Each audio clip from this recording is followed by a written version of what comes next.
today, along with our General Manager, Ms Monson. We have our Team Leader of Development and Regulatory Services, Mrs Phoebe, and we have Mr Newton, our Planning Officer, online as well. So as this is the first time we are live streaming our council meeting, I'd also like to welcome anyone that may be watching online. Just to begin our meeting tonight, I would also like to extend our sympathy to Councillor Blenkhorn and Hughes on the passing of a family member. Our community is also mourning the recent passing of a member of the Rouse, Hewitt and Deverell families. Our condolences are extended to these families. So we'll begin our meeting and we'll look at number 1, which is apologies, leave of absence. We don't have any tonight. Declaration of pecuniary and conflicts of interest. So I would remind councillors, if you have a pecuniary or conflict of interest on any item on the agenda, that you would fill in the form and give it to Mrs Shaw. Number 3, we have the confirmation of minutes. So we have a recommendation that the minutes of the ordinary meeting of the Kentish Council held at the Council Meeting Room, Sheffield, on the 22nd of August be taken as read and confirmed. Could I have someone to move that? Councillor Haig and Councillor Blenkhorn. Are there any comments or questions that you would like to ask about the minutes? No comments or questions? Then I will put it to the vote. All those in favour? Aye. Anyone against? Then that is carried. Number 4 is our presentation, nil. Notices of motion, nil. Petitions, nil. Response to questions raised at prior ordinary council meeting, nil. Public participation, questions on notice from the public, nil. And public participation questions without notice from the public, but we do not have anybody in the gallery tonight for any questions. So we shall go on to number 10, which is our planning authority. As chairperson, I advise that council will now act as a planning authority. And tonight for 10.9, we have a development application for 3063 Sheffield Road and Lot 1, Sheffield Road, Railton. We have a recommendation on page 24, and the recommendation is that the report by the Statutory Planning Officer concerning the development application of 3063 Sheffield Road and Lot 1 Sheffield Road, Railton be received, and that council approve the proposed development subject to the following conditions. And we have 10 conditions as part of the recommendation. Could I have someone to move that? Councillor Hughes, Councillor Dickinson.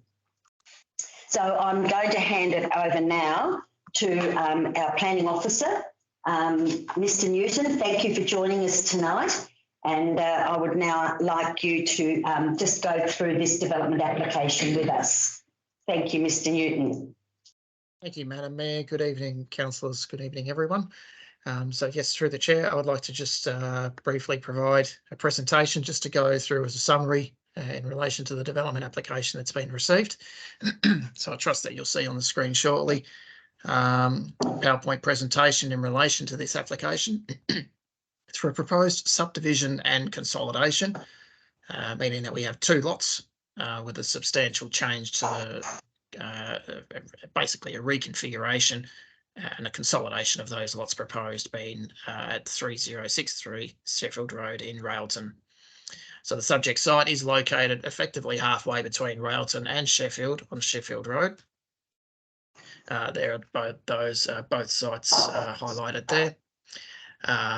So look, currently both sites, one site contains 12.87 hectares, which currently contains a dwelling. It's located in the southeastern corner of the site. And the remaining lot, being the L shape, comprises about 20 and a half hectares. So the reconfiguration subdivision as proposed. So I've just shown here on the highlighted plan how the lots are currently orientated.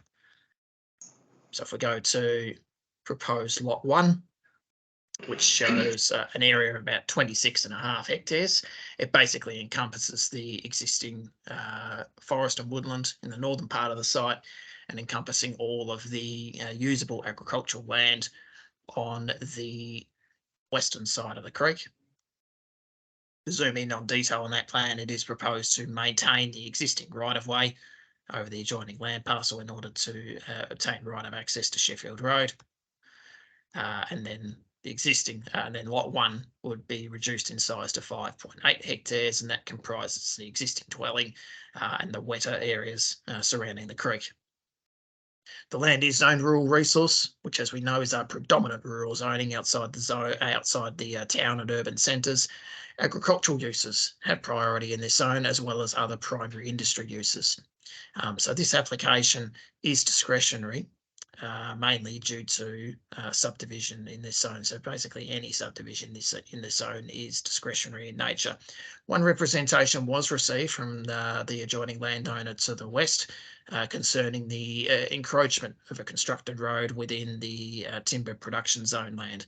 I have addressed that matter within the report and have provided a couple of conditions recommended for approval as in response to that. As I mentioned, this application is discretionary, and the matters of discretion I've listed on page 7 in the report, and obviously go through in detail through the report. Those discretions in brief. 26.3.3 concerns the residential component. The subdivision changes the title description, which has a residential use, so that is a discretionary matter. 26.4.1 concerns shared access for lot 2 via right-of-way, so any right-of-way proposal has council's discretion in that regard. And then, as I mentioned before, 26.4.4 subdivision within the rural resource zone is another matter of discretion. The property is currently on the market, so for the benefit of the councillors, I have provided a couple of images from the real estate advert, and that just really gives us a good indication of the land that we are dealing with. So this image is looking to the northwest, overlooking the proposed lot 2 land parcel area. We can see the constructed road running through the middle of the shot there, just adjacent to the trees, with the access strip and right away in the bottom left corner of the image. Here we can see, looking across to that farmland, the creek running along the bottom of the screen, and we can clearly see the wet areas, the reedy areas there. I'm showing those areas of inundation adjacent to the creek. Looking across the farmland, we can see the dwelling that's existing on that site just to the right-hand side of the image. A general shot showing the existing grazing land as part of the subject site, and finally back to the overall image, looking south over the proposed development area. I would welcome any questions or queries from councillors at this point. Any questions from any of the councillors around the table? Yes, thank you, Councillor Thwaites. Thank you. Thanks, Madam Mayor. Just on the conditions, Mr. Norton, the one that says the agreement, the Part 5 agreement, why is it necessary to have that, and how much might that cost? Okay, the reason why that condition for a Part 5 agreement under Section 71 of the Land Use Planning and Approvals Act is in place is to ensure that this subdivision does not become a residential subdivision in disguise. The rural resource zone is for agricultural and primary industry uses. Typically anything else is at council's discretion. The subdivision of rural and agricultural land is not supported by the planning scheme, and indeed it is also backed up through the state protection of agricultural land policy, which obviously sets forth, and informs the requirements under the planning scheme. So the Section 71 agreement is basically a legal agreement entered into between council and all subsequent future owners of that land parcel. And that legal agreement is basically ensuring that there is no residential use and development on that site, unless, of course, they're demonstrating it is required as part of an agricultural use on the site. And as councillors would be familiar as well, any residential use on rural resource zone land would be subject to a discretionary application. Thank you. Mr. Norton, why? I mean, isn't that sort of like a belt and braces thing? Because anybody who wanted to build a house on that at some stage in the future would have to make the argument that it was an ancillary use anyway. So why is it necessary to have this Part 5 agreement? It seems to me that that's a doubling up. So you're telling them that they can't do that, but they already can't do that unless there's an ancillary use. And if there is an ancillary use, then it overrides the Part 5 agreement anyway. Good point. Okay, so look, this application that was submitted to council, the supporting documentation with it basically describes that the reason for the subdivision is for agricultural use. The reason for that subdivision is to basically provide for all the usable agricultural land on one land parcel and the non-usable wet area and existing residential dwelling on another lot. So that is the reason for the subdivision. So the applicant has submitted this subdivision to that effect. If they had submitted an application proposing to subdivide it to build a new dwelling, the application would be recommended for refusal because it would not comply with the requirements of the planning scheme. But obviously in this case, they have applied for to ensure that the agricultural use of that land can continue. So that is the reason that they are submitting this application for subdivision, and that is at council's discretion. Now, I take your point, Councillor Thwaites. Now, we would be familiar as councillors that when applications come to the planning authority for residential use and development in this zone, they are often accompanied by an agronomist report. Now, that agronomist report would provide professional expertise and advice on the agricultural capability of that land. Now, from our perspective as a planning authority, if we receive professional expert documentation that states that the land, for example, is not capable of supporting an agricultural use, then it's very difficult for us to argue against that. The reason why this agreement comes into play is that highlights the fact that this subdivision application before us identifies that there is agricultural potential on this site. And not only that, it is the actual reason why this subdivision and consolidation is before us. It places that agreement in place to ensure that any future owners or developers of that site don't come around back to us later on and then state, oh, actually, the land is incapable of supporting an agricultural use. Does that help to answer the question? And I know there's a lot of hypotheticals there, but we've got to be, as a council, to put it simply, the old saying goes, they don't make land anymore. And if we have usable agricultural land or land that is able to be used for primary industry uses, it ought to be protected. And that is why the provisions of the planning scheme provide us to do so. And the most appropriate mechanism for us to do so is through a legal agreement to be provided on the certificates of title.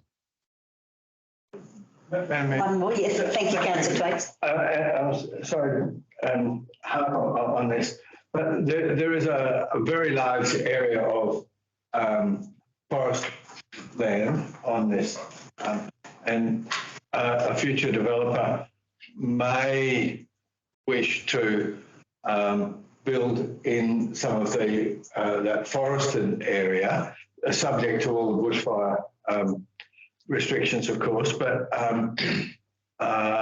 you know, without messing around with any of the agricultural land. So once again, I'm having difficulty accepting the need for a Part 5 agreement.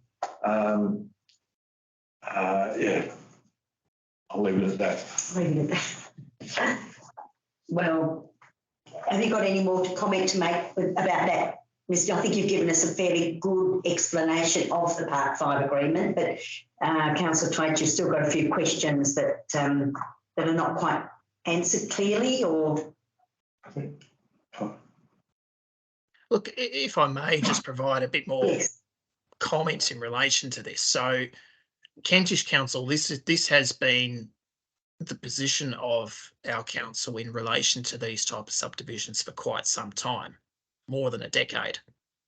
It is reassuring for us as planning officers and obviously for the planning authority that this course of action in relation to agreements for subdivision is now actually mandated within the Tasmanian planning scheme.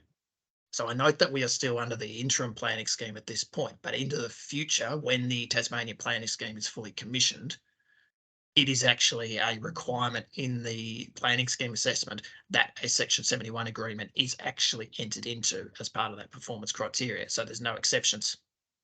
So I'm very confident that the work that the council has been doing previously, we're on the right track, and that's clearly been endorsed through what's now consistent in the Tasmanian planning scheme statewide. Very good. Thank you, Mr. Newton. Very good. Thank you. Thank you, Councillor Twaits. Thank you, Mr. Newton. Are there any other councillors that would like to make a comment or ask a question? Yeah, I'd like to make. Yes, thank you, Councillor Blenkhorn. Yeah, Mr. Newton, with so the situation with this, the parcel of land as it sits there now was originally 2 titles, and now it's been, and the section's been where the one of the houses exists. So that's going to be the that's the subdivision.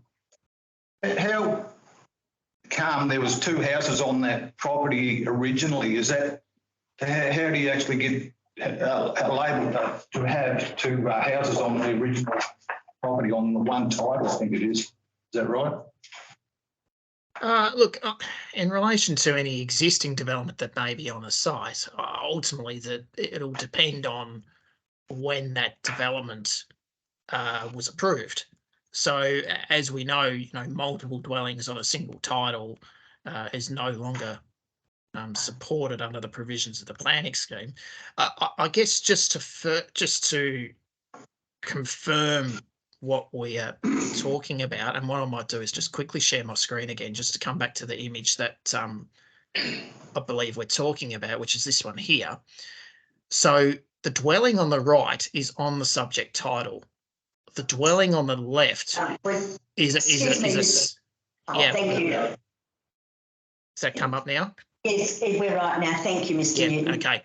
So the image that's been provided here, the dwelling that's on the right hand side is on the subject land. So that's going to be proposed to be on the smaller land parcel, about 5 and a bit hectares.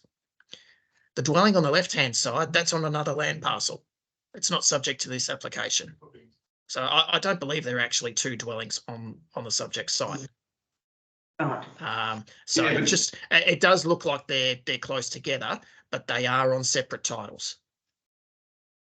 Yeah, okay, well, I must be confused because I'm talking about the other property up on that's, there's another property on that there.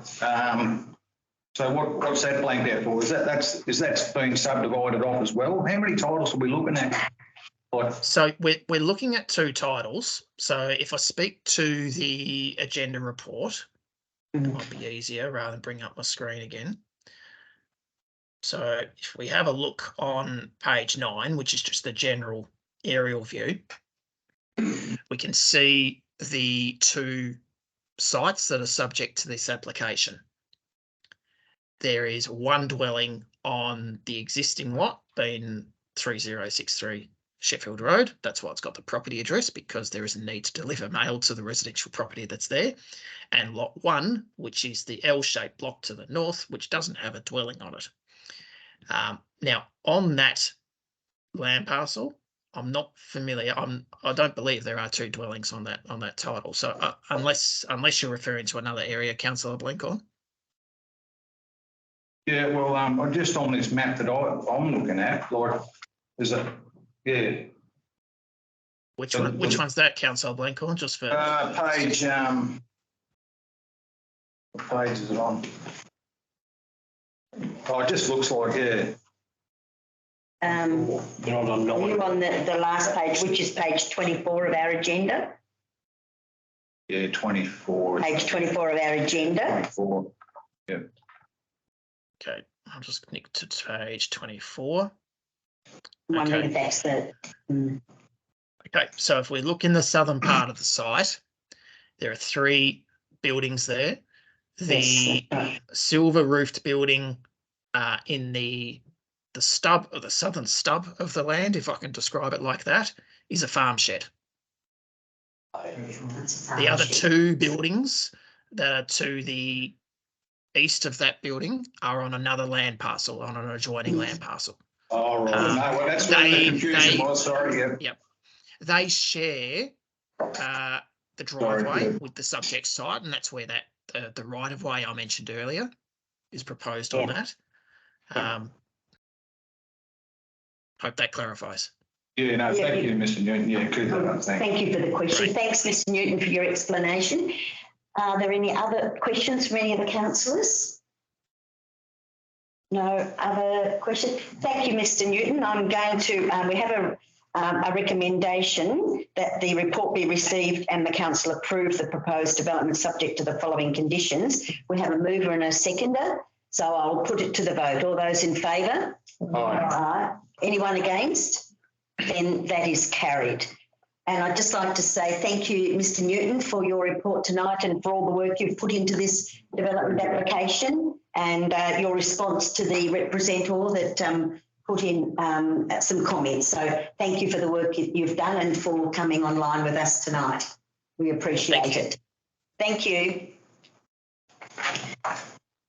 Right, so I need now, we're going to be ceasing to act as a planning authority. Could I have some, we've got a recommendation that council cease to act as a planning authority. Could I have someone to move it? Councillor Richards, Councillor Haig.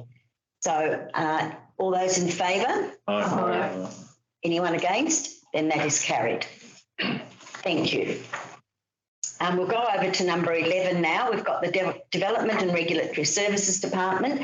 So 11.1, we have the Building Department report and we have a recommendation on page 29. And the recommendation is that the report by the Manager of Development and Regulatory Services concerning Building Department report, August 2023, be received. Could I have someone, Councillor Cassidy and Councillor Haig? So I shall open it up to any questions that anybody might have or any comments about the Building Department report. There are no attachments for that one, so the information is actually in your agenda. Are there any questions, any comments? Yeah, it's just Councillor Blencourt. the comment, seems to be a bit of a downfall spiral in building, probably across the board from what I can gather, So interesting times. Yeah. It certainly is interesting times, and there's been a lot of factors that are contributing to that as well. And yes, we just have to look around and hear reports in the paper, and we can see that the buildings are certainly decreasing. All right. So are there any other comments? If not, we have a mover and a seconder. So I will put it to the vote. All those in favour? Anyone against? Then that is carried. So we will go now over to 11.2 and we have the Planning Development Application Status Report. We have a recommendation that the report by the Manager of Development and Regulatory Services concerning Planning and Development Application Status Report, August 2023, be received. Could I have someone to move that? Councillor Hughes, Councillor Cassidy. So I'll open that up to any comments at any or questions anybody would like to. We have Mrs. Phoebe here with us tonight. So if anybody's got any questions that they would like to ask Mrs. Phoebe. Thank you, Councillor Hughes. It's nice to see that where Eliza Bingham is opening up the area down there for camping, It's pretty good and people get the farm feeling that with the draft horses. What's going on there, plus the cattle. So it's good the town people come out in the country visiting, so that's quite pleased to see that. Good, thank you, Councillor Hughes. So are there any other comments or questions that anybody would like to ask? In that case, we have a mover and a seconder, so I will put the recommendation that the report be received. I'll put it to the vote. All those in favour? Anyone against? Then that is carried.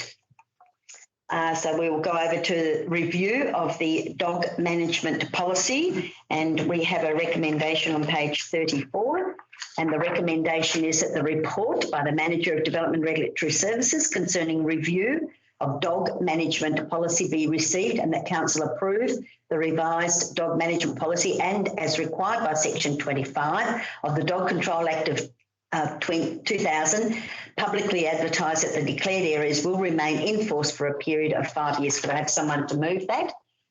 Councillor Dickinson and Councillor Lane. So I'll open it up to any discussion or any questions that you might have. Councillor Lane. Thank you, Madam Mayor.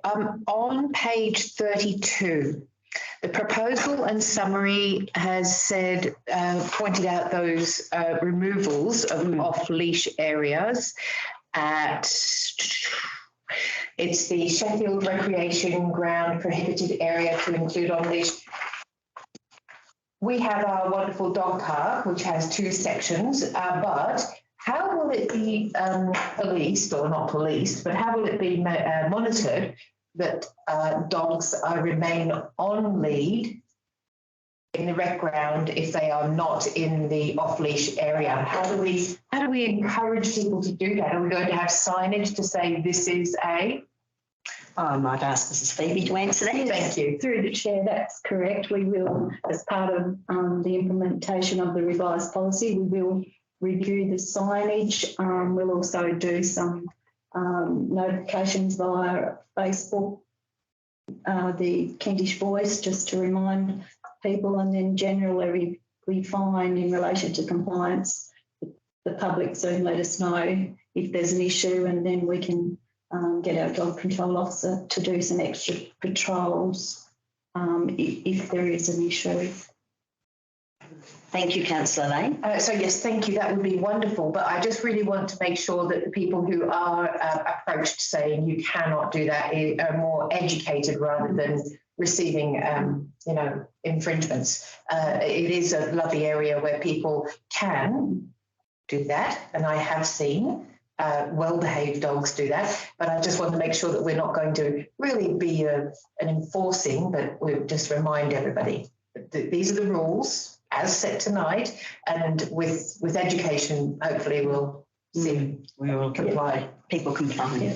Our usual approach is if people are doing the wrong thing, to first issue a caution. Fantastic. And then obviously if there's a repeat offender, then it goes to an infringement. Yeah. Thank you. Good. Thank you for that, Councillor Lane. Thank you for the reply. Yes, Councillor Twaits. With the Railton Reserve, you've got to go through a prohibited area to get to the designated area. Is there some sort of signage that lets people take their dog in there? Because it says it's prohibited to go through there, but once you're in there, you're okay. Yeah, through the chair, this hasn't changed from the previous, but I thought there was something that I couldn't see it. That's all. yeah, we didn't identify that when we workshopped it, that there was an issue, but we can certainly review the signage. I'm not aware that we've had any issues down there. But we could, potentially review the signage just to make it clear. I'm quite sure it would be an overzealous dog ranger that might pick up somebody on the way to the dog off lead area. But it's just it's nice not to set yourself up for some ridicule at some point. So. Good, thank you for that, Councillor Twaite. Councillor Blenkhorn. Yeah, just on that, there is signage actually to keep the dogs off the actual recreation ground itself, which is well signed and it's very prominent. So I think people would probably will honestly do the right thing. Yeah. Just has there ever been any problem down there with dogs off lead down there at the rec? Just on personal experience, I don't think it's frequented that much. I think they like the rural tracks like Sykes Sanctuary, for instance, and a few other areas that are a bit more popular as I can gather. Thank you for that. Right, are there any other questions that anybody would like to ask about the policy? Anyone got any questions? No. So we do have a, sorry. So we have the, on page 34, we have a recommendation that the report be received and the council approve the revised dog management policy. We have a mover and a seconder, so I'll put it to the vote. All those in favour? Aye. Anyone against? Then that is carried. Again, thank you for your report, Mrs. Phoebe, and thank you for organising all the policy and tabling it for us tonight. Okay, we'll go on to number 12, which is the Office of the General Manager. So we've got the Dalton Regional Waste Management Authority Rules Amendment, and we have a recommendation on page 37 that the report by the General Manager concerning the Dalton Regional Waste Management Authority Rules Amendment be received and Council authorise the proposed amendments to the Dalton Regional Waste Management Authority Rules as endorsed by the representatives on the 29th of June 2023 and approve Dalton Waste Management to undertake the advertising of the amendment as required by the Local Government Act. But I have somebody to move that, please. Councillor Cassidy, Councillor Richards, and I shall open it up for any discussion or questions that you might like to ask. And if Mr Monson would like to make any comments about this report. Yeah, I'm sure between myself and the subcommittee member, Councillor Traits, we should be able to answer any queries, and Councillor Richards also a member, but Councillor Traits was heavily involved in the review of the rules. The main purpose is to give more flexibility, particularly with the aftercare funds, which over the years will be substantial. And I guess an example may be if Darlington gets more involved with, say, transfer stations, they could potentially use some of the aftercare funds to build a new transfer station, and then the council could lease that back.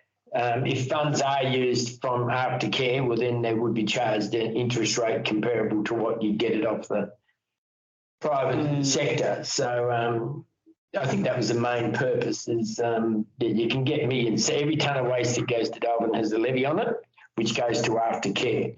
It's estimated that when Darwin closes, which is another 70 or 80 years, it'll have to be maintained for another 70 or 80 years after that with monitoring. So that's what the aftercare funds are used for, but they will be substantial, like millions of dollars in years to come. So, but whether Councillor Twaits would like to answer any detailed queries about some of the other amendments, but that was the main one, really.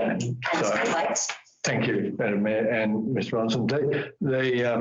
The main purpose of it was to allow one branch of Dalton's operations to borrow from this, whereas previously that aftercare money could only be used for a loan for landfill purposes, not for composting, not for anything else. So this composting facility that they're building is worth $32 million. And if there's going to be any interest paid, that would be lost. But if the aftercare fund can loan money to the compost and look after the construction through that, then all the interest can stay in-house. So it's a more sensible model. And so, the way the rules were framed, that aftercare fund could only be used for landfill. But under this, it'll be able to be used for other things like the composting. Yeah, thanks, Madam Mayor. That's really good. Councillor Richards, would you have any comment you'd like to make? You're on the committee. I think it's a really good move to do that, because I mean, why would we want to pay interest to an outside source when, you know, we actually have got something there that we and help build that aftercare fund as well through the interest. So yes, and just right. Thank you. So this is just the start of the process. So there is rules on how you amend the rules, and there is a public process where the goes to the councils, the four councils, already been to Latrobe, they signed off on it. It'll be publicly advertised, and any representations that are received will then be considered before that's signed off. Right. All right, so any other questions? So we've got Mr. Monson, Councillor Twaits and Councillor Richards here, but has anyone got any other questions or comments they'd like to make? All right, well, we have a mover and a seconder that the report be received and council authorise the proposed amendment. So I'll put that to the vote. All those in favour? Anyone against? Then that is carried. Thank you, Mr. Monson, for explaining that, and thank you, Councillor Twaits, for your understanding of that process, to help us understand the process as well. Thank you for that. And thank you to both of you, Councillor Richards and Councillor Twaits, being on that committee and keeping abreast of everything that's going on over at Dalberton, because we certainly have got a vested interest there financially as well.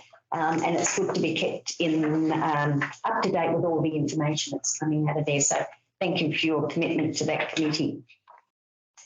So we'll go into 13, which is Corporate and Business Services Department. And we have a recommendation that the report by the Customer Support Team Leader concerning the digital recording and streaming policy amendment be received, and Council adopts the live streaming of open council meetings for a trial period of 6 months with immediate effect, and that the feedback obtained during the trial period will inform future decisions regarding the continuation of live streaming, and Council approve the amended digital recording policy as presented. Could I have someone, Councillor Haig and Councillor Lane? Thank you. I'll open it up for any comments or questions that anybody would like to make about this particular policy. And as you're all aware, this is our first time with live streaming. So it's all working and we're very happy about that. Councillor Richards. Look, I'm really supportive of this. And the thing is, at the end of the 6 months, what are we going to gauge to users, whether it's a success or whether we need? I think we can get the number of hits and everything. So, Mrs. Phoebe, you might vote to answer that. Yes, through the chair, we'll get the data from YouTube just to see what interaction there's been and provide a summary to council. So, I mean, are we open this 5 each week, or I mean, what will be sort of an acceptable, do we believe might be acceptable going forward to continue it? I guess we haven't really had that discussion, but I guess I think it will be very useful at times when we have some contentious type development applications. Yeah. This room is quite restricted in the number of people that can attend, so people can jump online. So I think it'll just be a matter of let's look at the data, but I guess even if there's only a few each month, it's reaching additional people that we might not otherwise reach. And I think we're really providing a service to our community, aren't we? And especially for those people that may not be able to make it to the meeting, and we can provide the service of them being able to watch online if possible. Councillor Twaits. Thanks, Madam Mayor. The surprising thing to me is that the last sentence in the officer's comments, a trial period could be initiated with no cost. So it's not going to cost us or the ratepayers or council or anything. So that we're already half using the technology, I guess. So we may as well just take the extra step. Yeah, so I could probably explain that. Just the background to this, the digital recording policy was up for review. And about the same time as that, we were preparing reports for Latrobe Council meeting and the Kentish Council meeting. The Latrobe Council meeting had a request to live stream meetings and basically mentioned several other councils had started to live stream. So there was a fair bit of discussion and research at Latrobe. Their chambers was much more difficult and there were potential costs. The costs range from very little, basically changing the format of the council meeting tables, etc., to $80,000 or $90,000 if you want the gold-plated everything, push-button microphones. So council then agreed that they would go for the low-cost option, which is basically everything's on Teams. It's just a matter of pushing a button and it's recorded. So that's why it's at no cost. It's just a matter of turning on the video from the Teams meeting. So the Latrobe Council did that. I guess that was a trial and there was positive feedback on the low cost option.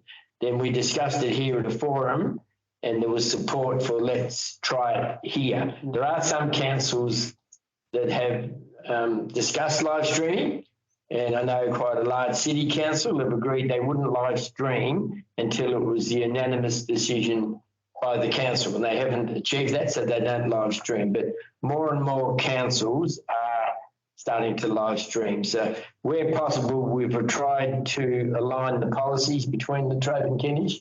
And so I guess after La Trobe, basically there's a lot of the work done on modifying the policy. So basically you've got a duplicate of what's gone to the La Trobe Council. And La Trobe agreed to a trial to see how it goes, because when they agreed to do it, they weren't sure of the quality. But this room is certainly much more conducive to live streaming of meetings. Thank you, Mr. Thompson. Councillor Lane. I'm really excited about this because I'm hoping it will be an on-flow to education about how our local government runs. Unless you sit on a cold winter night in the gallery and have a look how 9 people elected by this community govern our area, well then, you know, you can't get kids at school to come and look at here. This will allow teachers to go, okay, let's talk about local government. Why are our roads like this? Well, look, they have made a choice, and she could use a snapshot from one of our things. This is a really good piggyback to education and maybe building, you know, somebody could be out there going, I could do it better. I should run for council. So that's a really good thing. But I really want to know, how are we going to promote that this is available? You don't have to look at it on the night, you can look at it the next day. It would be in the Kentish Voice, and also on you can do the stream from the live from the website. But I'd encourage people, when you're going to your committees, say, hey, did you know? Because it'll be, oh, okay, and we'll get more hits and maybe we'll go viral.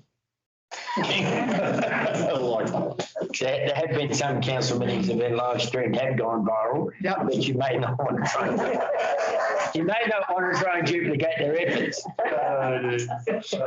Yes, Councillor Blinkhorn. So what's the YouTube link in this? Is that, so once the meeting's been taped, it goes to a Kentish Council YouTube account, is that right? Mrs. Phoebe. Yes, there'll be a link under the agendas and minutes section of council website, the link to all the YouTube recordings close there. Good, thank you for that. Yeah, that's important because we need to know how to be able to find the links to be able to get onto YouTube. So this is a new and exciting way forward, and certainly as we are in this new digital era, I think it's something that we can't ignore, and I think this is something that we need to really take on board. So anyone else got any comments or questions that you'd like to ask about the report?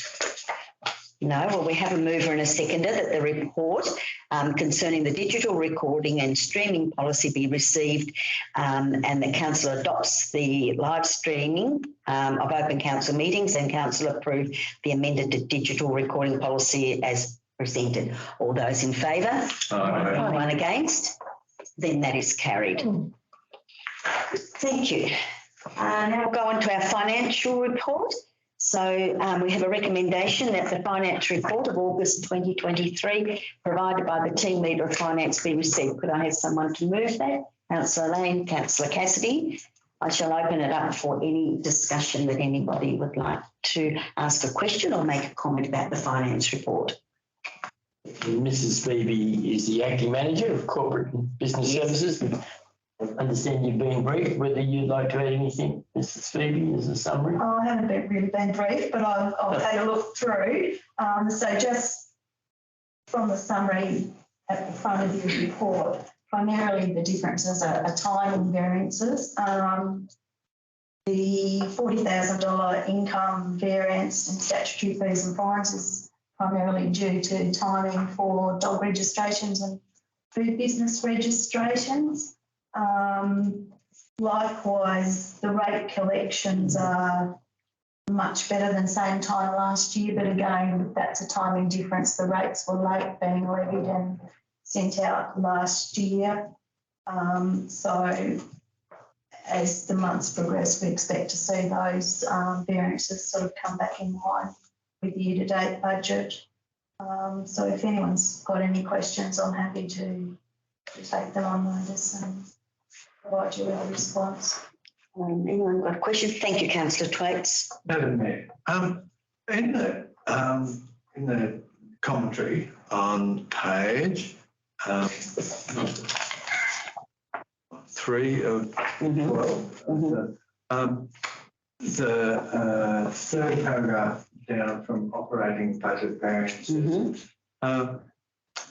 Second sentence, this net variance includes a 93,000 unfavourable timing variance in employee costs due to an unposted 2023 wage accrual reversal. Yes, I mean, the pay period went across the 2 financial years. Oh, is that? Yeah, it's just a short. Yeah. I was hoping the journal had been done. So, yeah, so half the pay was in one year and half the other. So they just need to fix it.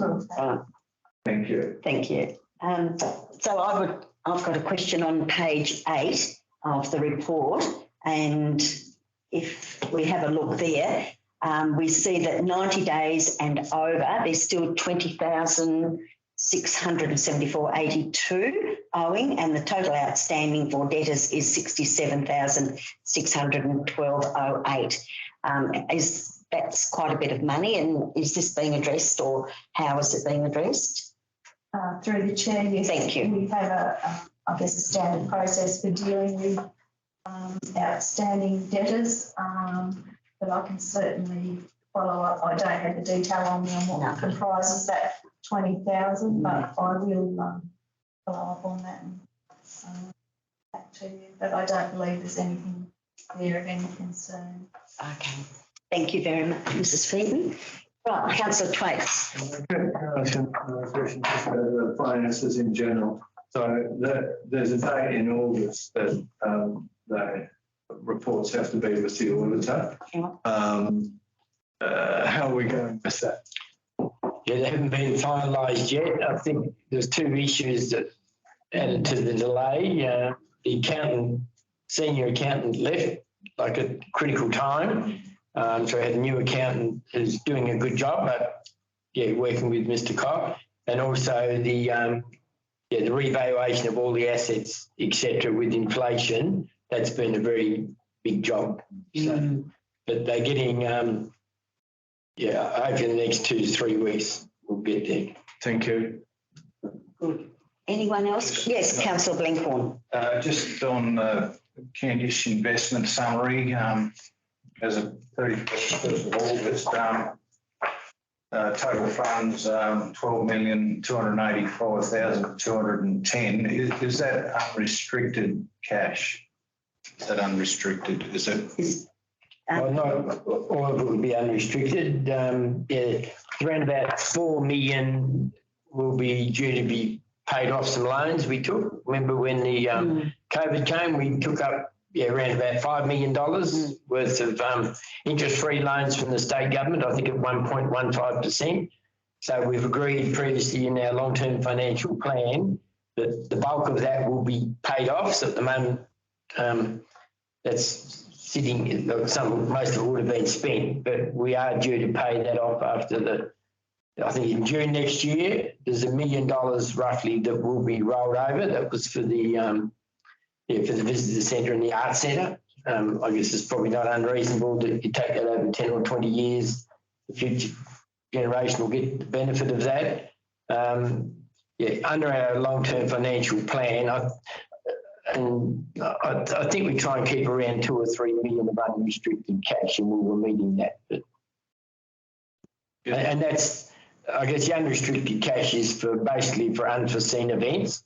I think it's fair to say over the last certainly 11 or 12 years that I've been here, I think it has highlighted the need to have some unrestricted cash. We've had about 5 disasters, and some of those, the 2016 event was over $8.5 million worth of damage. Our contribution towards that was over $2 million.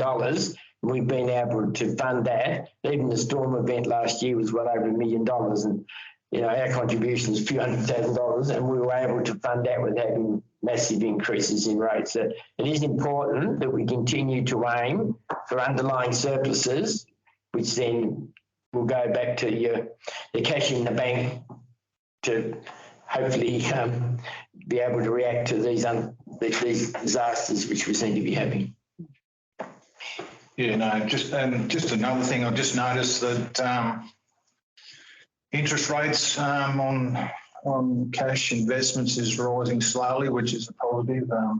Some of the institutions I've noticed are up to probably 4.5%. So, which is a good sign for some people. Yeah.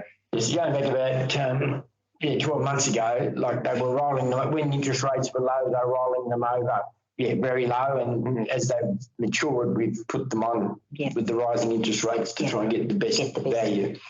Yeah, no, there's certainly a big assistance. I guess where council's got to be careful, they don't come to rely on the interest. I know a council a few years ago, it was the next biggest revenue after the rates.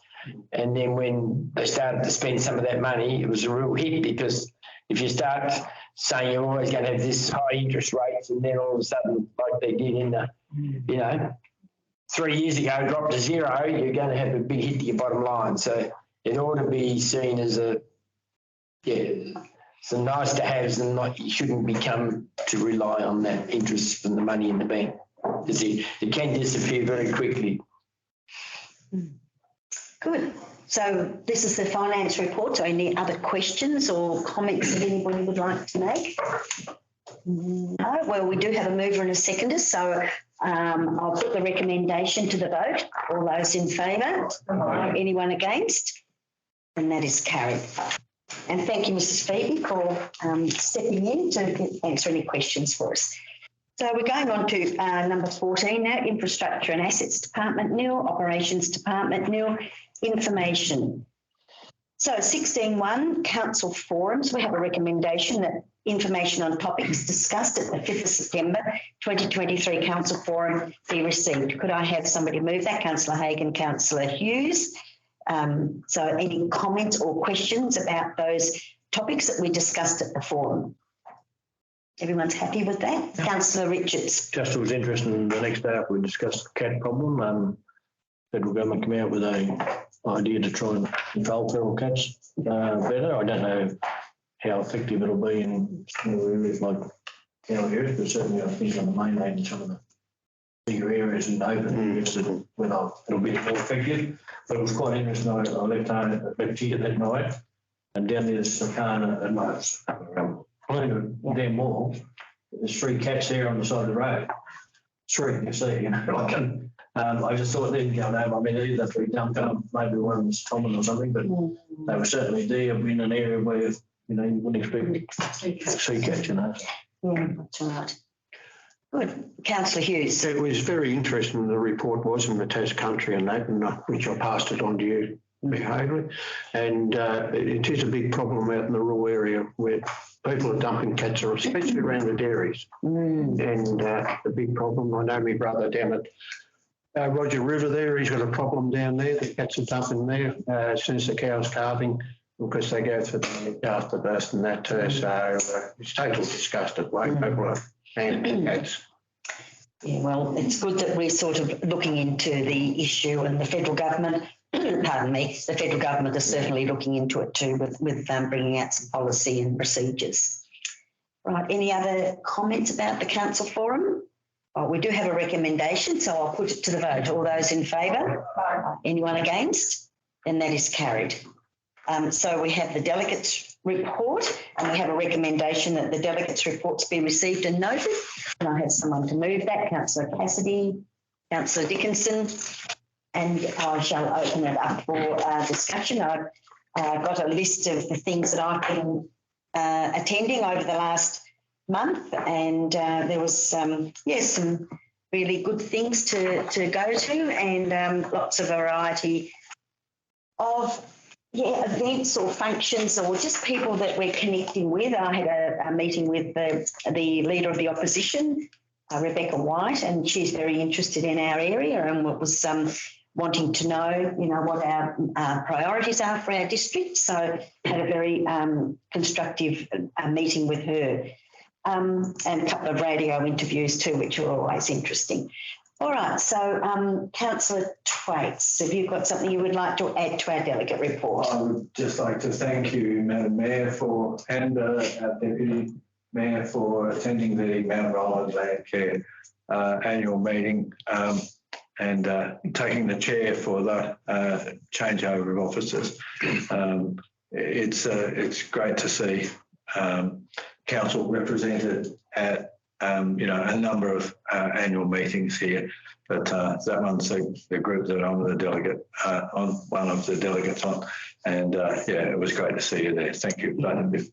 Well, thank you for that. I really have a lot of time for the Mount Roland Land Care Group. I think they do a wonderful work in our community, very passionate about the planting of trees, but just looking after our environment and following through everything that they can do to certainly preserve our environment. And I've got a very proactive group, and it's growing, isn't it?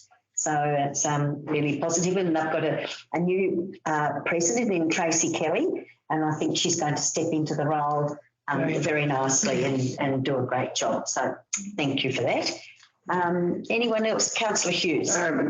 With the mention and that, apart from the mention, I'd like to thank Kate and the Mayor Kate Haverley and the Deputy Mayor Penny, but Penny certainly put on a good act down there. Yeah, she did.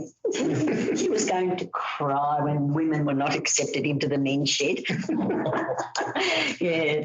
Now that's another organisation that are doing a great job, and just being there to help one another and certainly share their skills, and just the camaraderie down there was really good. I stayed for quite a while and ended up having a lovely barbecue. So thank you for that provision as well.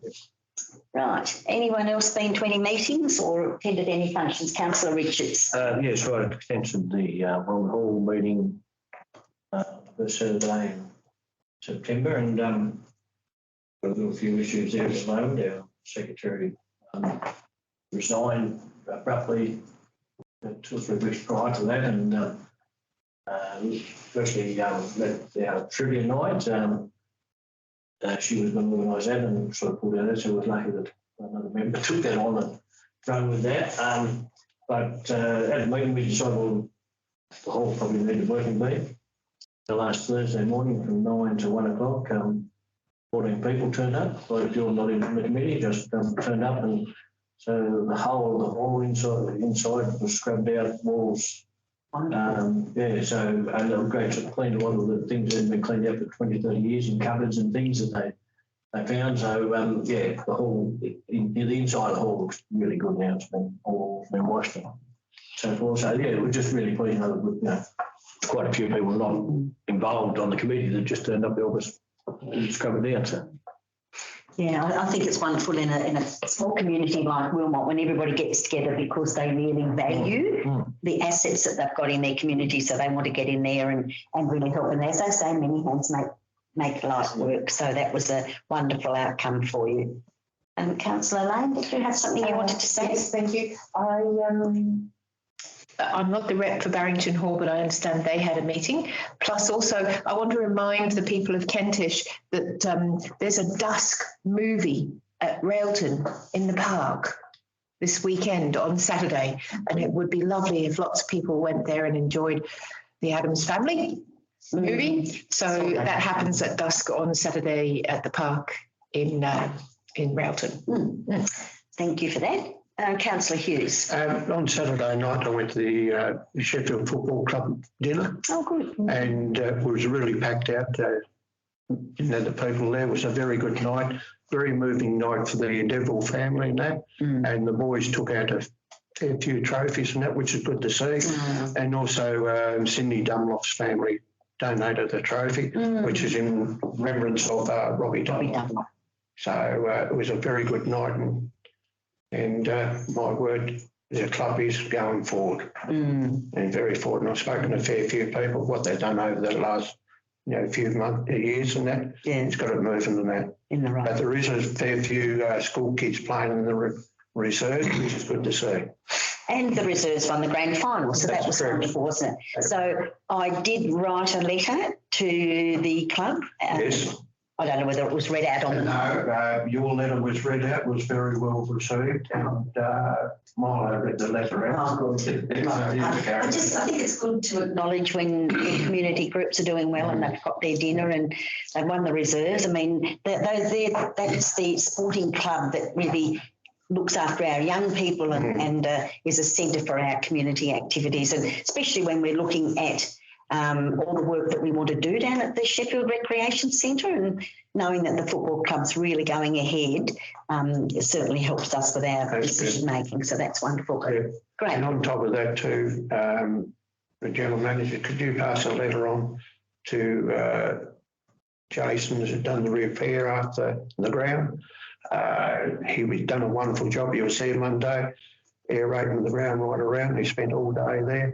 And on Wednesday too, they spread all the sand over. So it's coming up pretty good. Is this ready for the cricket season? It's ready. Madam Mayor, I met with a representative of the cricket club today following our discussion at the forum, and the person said, look, a few years ago he was very, very worried. He thought both the footy club and the cricket club could have folded, but he said to see now with the number of cricket teams and the strength of the football club, how fantastic it is, and he certainly thanked council and particularly Jason and the work that's gone into improving the ground surface. And he talked about having representative teams. The juniors grand final was held there. He said that would have been unheard of a few years ago. So, yeah, so it was really good to get that feedback. Great. Well, we're looking forward to the cricket club having a very successful season. I think they've got about 8 teams ready to. Close to 8.5. 8.5, are they? There's a half a team. Half a team somewhere. 8.5 or 9.5. Oh, that's the other half goes over and play. We'll want to come back over. Oh, well, that'll be great to see the cricket club really going along this season. Has anyone else got anything they'd like to report? Thank you, Councillor Twaits. Thanks, Madam Mayor. Last Monday, I attended one of the pumped hydro talks. They were talking, Mariners talking transmission lines and mainly pumped hydro. I reckon that was at the Claudette Hall, and I reckon there was 16 people there in attendance. And a lot of interest in the community, what's going on. And from some of the questions, I'm surprised that people are starting from absolute zero knowledge of the concept of pumped hydro. And, the people presenting, 1 minute they get a base level question, next minute it's a really sophisticated question, and trying to keep the audience in there.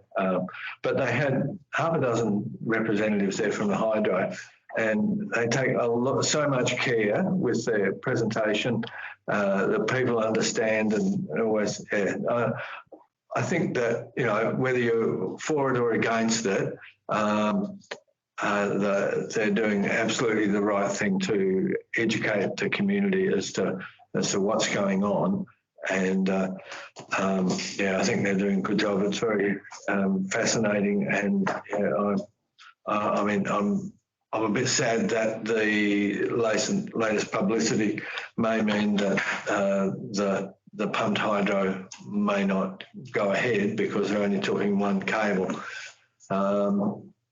But they are still very hopeful, but they think it might be a little bit later. And anyway, that was very interesting, and it was something that we talked about at our forum. So it just sort of dovetailed in with their visit. So thanks. Hey, I'm glad you attended. Yes, the General Manager and I were over at the Sheffield Town Hall when they did their presentation over there. We didn't stay for the whole meeting, but they were certainly, I know what the presentation was like, and they're very good. I think people were kind of coming and going, but they did the presentation at 3:30, and I suppose there were probably a dozen people in the hall. I thought I was going to say 20 to 30. 20 to 30. I reckon. Were there? by the time we left, because the people were coming in. People were coming in while we were there. Oh, that's good. Anyone else got any comment that they'd like to make, or events or meetings? All right, well, we do have a mover and a seconder, so I'll put the recommendation to the vote. All those in favour? Anyone against? Then that is carried. And thank you all for what you do, during the month and the meetings that you attend and your connection with the community. So we really appreciate that. 16.3 is the council decision status report. We have a recommendation that the August 2023 status report to open council meeting decisions be received. Could I have someone to move that? Councillor Lane, Councillor Haig, and I'll open it for any comments or questions that anybody would like to make. There's an 8-page register there as an attachment. Councillor Cassidy. I was just wondering, because the last entry here is the 12th of the 7th in relation to the relocating of the pounder gun. I was just wondering how has it moved along? Have the RSL have their slab and everything ready? No, I have to check that. I know most of their renovations have now been undertaken, so I'll make a note. We'll follow that up for you. Yeah, no, that's because it is supposed to be moved up to the RSL. Yeah, so they may have been waiting perhaps for all the extensions to be completed. So it could just be. So yeah, Councillor Hughes. It's not far away being moved, and that I have spoken to George McDonald and Bernie Venus and that, and it's not that far away. So you're happy with that explanation? Yes. Yeah. So you believe that they are still looking into it and getting. That's right. Got a plan in place. Yeah, they were waiting for the renovations to be completed. Yeah, that's right. Yeah, but they'll be organising that themselves. Okay. Good to see her going back home. Yeah. Thank you for that. Anyone else got any comments? Councillor Thwaites. Mayor, on page 6, there's actually mention of a risk management framework. The previous manager for business services, Mr. Young, was working with Mr. Eastwood on progressing this. I think they're both left now. But Mr. Eastwood's here. Yeah. He's still here. Yeah, he's still sorry. here. Okay, But Mr. Monson's working with MCBS to find a suitable date for a joint workshop on risk management framework. How are we going? Yeah, well, as you probably all understand, the last 2 or 3 months with joint meetings and the submissions to the local government board and budgets and everything else, there has been a hectic time. So I know Mrs. Phoebe is now acting manager in that area, and we have got a lot on. So the council has adopted the risk management framework. There was one section that needed some discussion, and that was about the risk appetite of both councils, which may or may not be the same. And we, through the audit committee, we agreed to have an independent consultant to come in and work with the council on that, and to also review the risk register. So I'd say it's probably 85% complete. We'll then send the risk register to the independent consultant and get feedback, and then we're looking at having a joint meeting of both councils. Like towards late last year, early this year, the management team probably spent 15 hours on doing the risk register. We come up with 13 or 14 main risks, but it is a big area. 25 years ago, someone would talk about risk and you say, what are you talking about? Yeah, it's a whole industry. It is a whole industry. So look, it is being progressed with lots of other things. But there will be a joint meeting of both councils. Right. Thank you for that. Any other comments about the status report? All right, we have a mover and a seconder, so I'll put it to the vote. All those in favour? Anyone against? And that is carried. So we now go on to 17, committees of council. 17.1 is the Kentish Economic Development Committee meeting held on the 17th of August. We have a recommendation that the unconfirmed minutes of the Kentish Economic Development Committee meeting held on the 17th of August 2023 be received. Could I have someone to move that? Councillor Richards and Councillor Haig. Now, has anyone got any comments about the Kentish Economic Development Committee report? No, and I believe you're the chairperson, Councillor Dickinson. Yes, indeed. Got any Chair that comments meeting. yes? Well, I could probably tell council, in addition to the minutes, we spent quite a bit of time going through the development strategy, economic development strategy, 20 to 25. I hope everybody's seen that. Yes. Yeah, it's quite a hefty document, and we putting some effort into distilling that down into a shorter list of points that we can concentrate on and a list that we can cope with. That process has started, and I think that'll help the committee. Yes, I believe one of the recommendations was that the members have to choose 1 to 5 of their priorities. That's correct. We're trying to distill it down to 5 key points that we'll concentrate on. So I think it's 54 strategy. There were 54. It just seemed a bit large, and I think the committee agreed that's bring it down to 4 or 5, and then you got some hope of hopefully progressing or achieving. And a variety of issues and topics, like from history to tourism, tourism. Yeah, so, we're looking at all those different topics. I know when I did my 1 to 5, I was trying to look at a variety of points that we're not just putting all it into tourism. I think history is a really important part, especially with the museum. So I think it was really good to go through those again and choose 5. You've got a comment to make, as you're on the committee too, aren't you, Councillor Cassidy? We did also notice that there were a few things that could be also put together as a to make.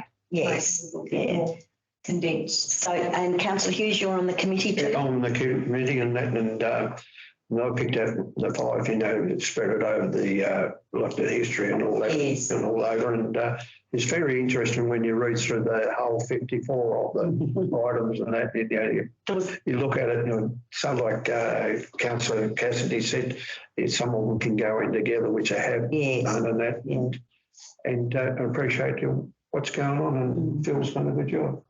I think there was Councillor Dickinson. I think there was a lot of work put into that when we first started up. When the strategy was developed back in 2020, and we had Hannah here as our economic and development leader, and she put a lot of work into actually writing that strategy and coming up with those 54 points. And then Nicole followed it on. And followed it on from there to now have another look at it.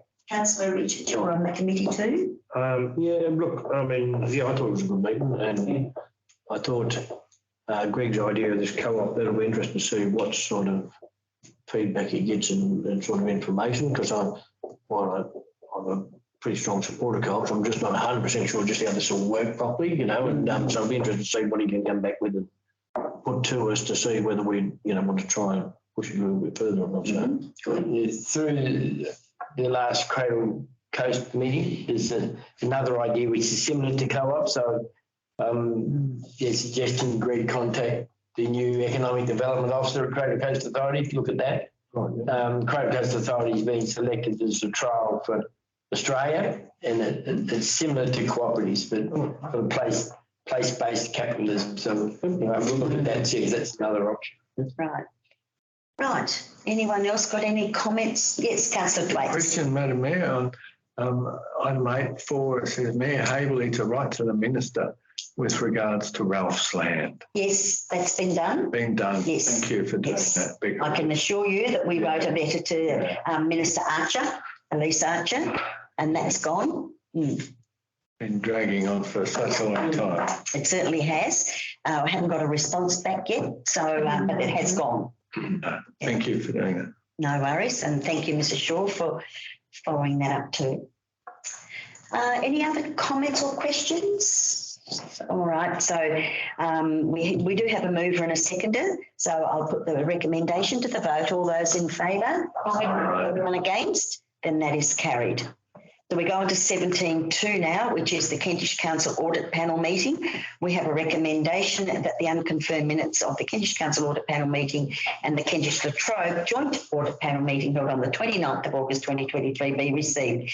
Could I have someone to move that? Councillor Dickinson and Councillor Lane. I'll open it up for discussion, or if anyone's got any questions about the audit panels.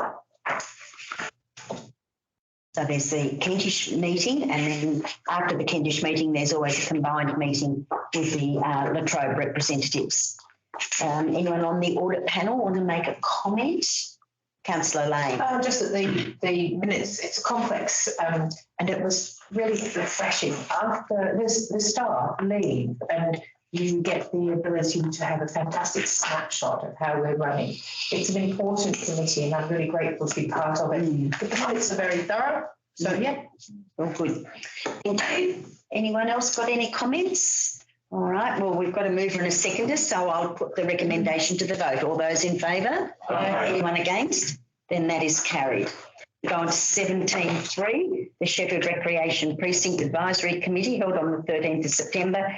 And we have a recommendation that the unconfirmed minutes of the Sheffield Recreation Precinct Advisory Committee meeting held on the 13th of September be received and the following recommendations be endorsed. So we've got the recreation ground lighting and the new items, which is the nomination of Mr. Paul Robinson and the nomination of Mr. Robert Perkins and the resignation of Terry Hughes be acknowledged. So could I have somebody to move that recommendation? Councillor Haig, Councillor Lane.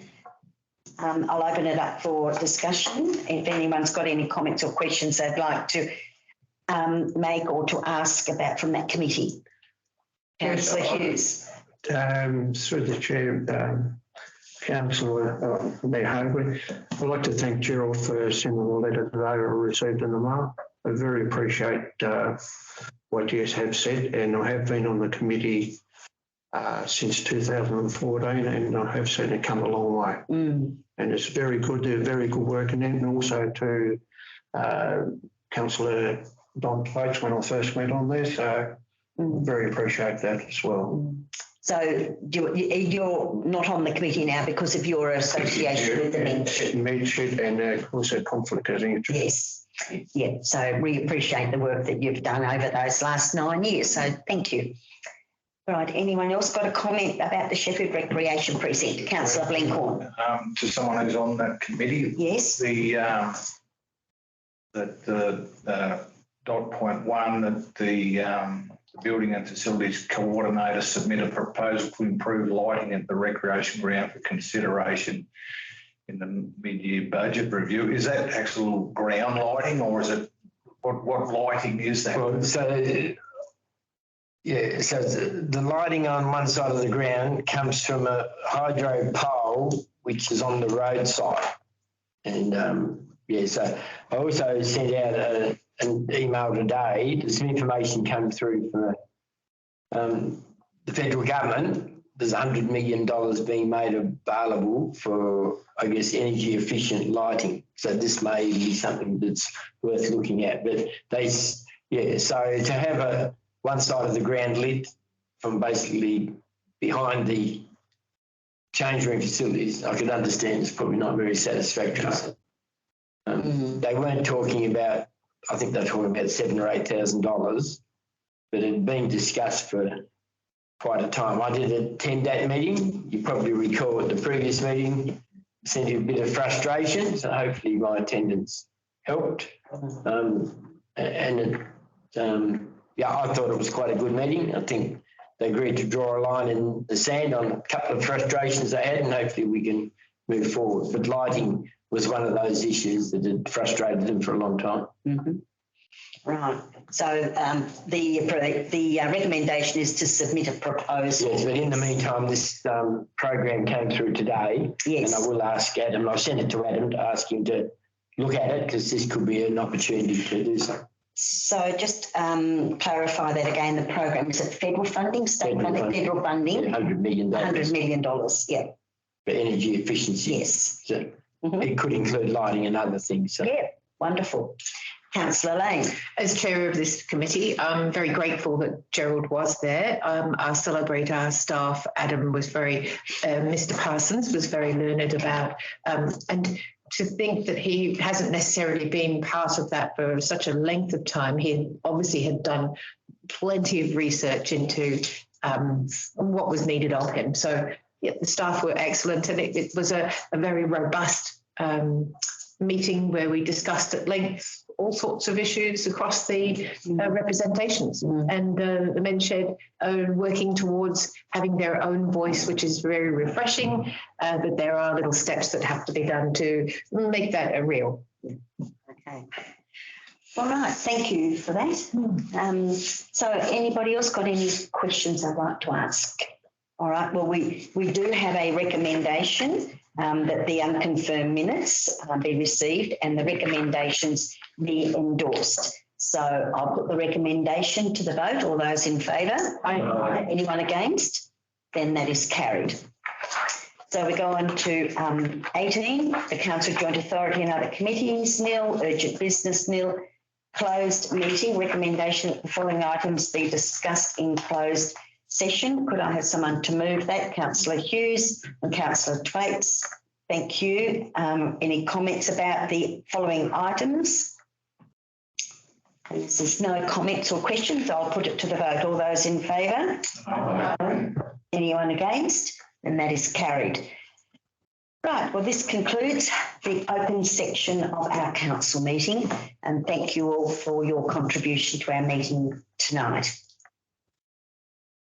Thank you.